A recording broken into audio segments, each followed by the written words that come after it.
Welcome on board, welcome back to my speedrun. We have another game. We are gonna play the Khan defense. That's the opening I'm gonna choose for this speedrun. And the Khan is an opening against e4, and it will always start with c6 followed by d5. This is not a move. This is not one of the main moves because I can just take the pawn, and maybe it's a gambit line, but in these levels I don't think people play gambit lines against the Khan. I think it's a bit too advanced for this level, from my experience. What are we even doing? Do you want to sacrifice the knight for what? What's the follow-up? Let's see. I'm gonna take it, of course. There is this check, but I'm gonna block with the pawn. This is not scary. It's really not worth it to sacrifice the knight and make the king. I was about to say it doesn't worth it to sacrifice a knight in order to make my king move, so it will not be able to castle. It's also not really good for you as a chess player to sacrifice your queen for nothing. So I don't know what the idea was. It clearly didn't work. I kind of hope my opponent will just resign now, so we will be able to start a new game. And if not, we will see how we play against an opponent who is not willing to resign. Because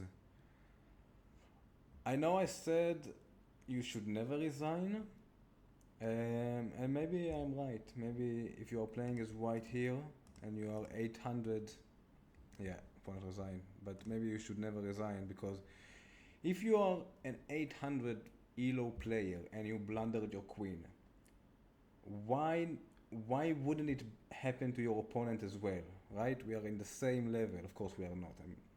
I'm pretending to be 800, but if you blunder a queen and your opponent is the same level as you, maybe the opponent will also blunder a queen. Let's have a new game. That was not satisfying. So let's start a new one. This game I play e4. I'm with the white pieces, and we're gonna play the Italian opening if possible. No, we are gonna play the Philidor defense. Okay, so striking in the center immediately. This is already not a good move, and I'm gonna show why. I'm gonna take. If you're gonna take like this, I'm gonna exchange queens, and the point of exchanging the queens is to make sure the black king will not be able to castle. Okay, it's a tiny strategic advantage for me. Also, I'm much quicker with the development of the pieces. Okay, that's a nice move. Pinning my knight, I'm gonna block the pin, and then I'm gonna castle long, putting the rook in the same file as the opponent's king, and just continue developing. You know, it's important to make sure all of your pieces are joining the game. Make sure the two knights are out. Now the bishop is kind of out. Let's do the same with this bishop. Just block any. I just don't wanna allow the opponent to capture, and I don't want to allow this. I don't like when the pawns are standing behind each other. So by this move bishop to e2, I made it possible that I will take back with the bishop, and I will not damage my pawn structure. Now the opponent is very eager to exchange pieces. You see, why do you exchange pieces? By exchanging all of your pieces, you actually make sure that I will be the only one with pieces developed. And now I have two bishops outside and you have one knight, and this knight is gonna get pinned now. And if you don't solve this problem immediately, this is game over right here, because there will be no way to defend this knight. So you must move your king. At this moment you must move your king. If you don't, it's game over. If you don't believe me, okay, that's good. I'm considering this move anyway. Or yeah, I like this move for a few reasons. Or maybe even give this check first and only then come here. Okay, I'm gonna give this check. I'm gonna show you why. I want to make sure this pawn get weaker. Yeah, so now by moving this pawn, you will never be able to go back. I can go back now. That's the square I wanted, the bishop, putting some pressure on the knight.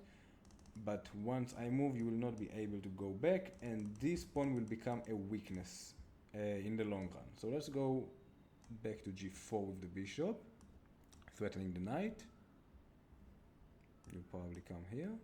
No, that's illegal. Here. And then... why do you ignore me? Why do you ignore me? I just got myself a piece. Ladies and gentlemen, chess is a conversation. And in a conversation, you can't just talk, you have to listen. And if you don't listen to what I have to say, your words will get out of context. So you just ignored me, you didn't pay attention to what I have to say, and now you're gonna pay the price. Now, what I like to do in positions like this is once I got myself an extra piece, I like to start the process of simplification. Simplification is a process where we start exchanging the pieces. If I'm up a piece, all I need to do is to exchange every piece possible on the board until I will have one piece more than my opponent, which is 1 against 0. It's like football. If you have 11 players against 10, the difference is not felt too much, but you have 2 against 1, you feel the difference. You have 1 against 0, then of course you're going to feel the difference. So that's exactly what I'm going to do. If it's possible, I'm going to exchange the pieces until I have 1 piece more than my opponent. So imagine we exchange these rooks, and I'm just going to finish the sentence. And imagine we exchange 1, 2, 3 pieces for 1, 2, 3 pieces. I'm going to be with an extra bishop, and this bishop is going to chew up some pawns, and I'm going to win the end game. Very simple. Now this is check. I dare you to come here, attack my rook, and then I will bring the other rook to the game, and this is of course a completely winning position. You are stuck, my friend. Santosh from Malaysia. You're stuck. The king has nowhere to go. And I might play this move to sacrifice a pawn in order to get that. I told you this pawn will become weak, and it's either I'm gonna play f4, the opponent is gonna take, and I'm gonna attack the rook and the knight, right? Or you're not gonna capture, and I'm gonna capture and still get a pawn and attack the rook. So let's see, what is it gonna be? Of course, this is a winning position. I'm up a piece. If I will have a chance to exchange some pieces, I will do it. And actually, I'm also considering this move. Now especially I'm considering this move because the knight will be pinned. There will be no way to defend it. So look at that, okay? The opponent is gonna defend. The opponent is gonna defend. I'm not gonna take with the bishop, I'm gonna take with the rook.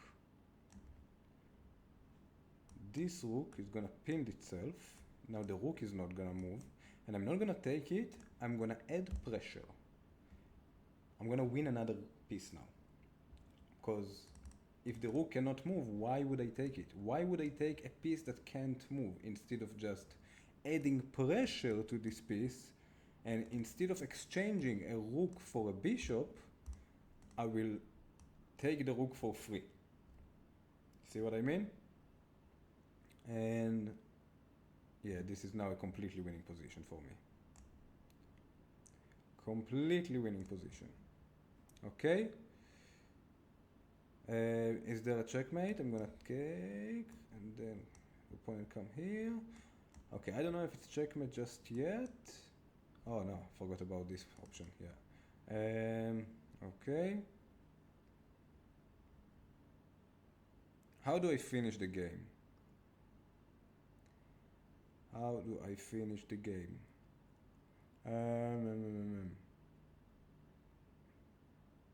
What will be the easiest way? The easiest way is not always the fastest way. So you see, I can start thinking about tactics and the fastest way to win the game, or I can just keep and try to get myself extra pawns to make my life easier. So I'm gonna take one of these pawns. I could have also played this move, which would be probably better, but this is a mistake, because I'm gonna take this pawn and you cannot capture back because of the pin. So many ways to win here. Okay, let's take another pawn, and then another pawn, and then I'm gonna...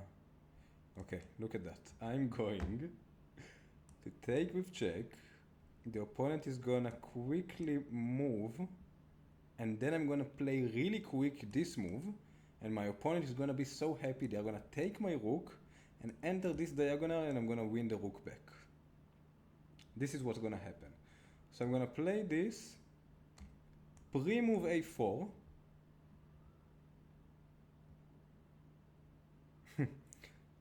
pre-move a4. That's gonna be funny. Come on. They're gonna be happy for a brief second. I'm a bit excited. Come on. Come on. Yeah, take it. Take my rook. Oh, come on, man. Take my rook. Oh, woman. Take my rook. Take my rook. Just for the simplification and for the good laugh, you know. Yes, okay, that's it. Now we have two bishops against 0 pieces. So with the bishops, I'm gonna eliminate the pawns, make a queen, and win the game. Simple. Okay, take another pawn. Again, I'm just gonna keep it easy. Okay, the opponent resigned. So, you see, in most cases, if you reach a position when you have pieces and the opponent don't have pieces, so just, they're gonna resign. And it all started when we won the knight, the first knight, right here. The opponent ignored what I have to say. And since this moment, all I need to do is to exchange as many pieces as possible. Exchange, exchange, exchange, exchange, exchange, and from now on it was super quick.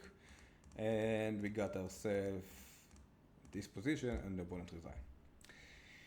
Thank you for watching. I really hope you liked the video, and I really hope I will see you in the next video.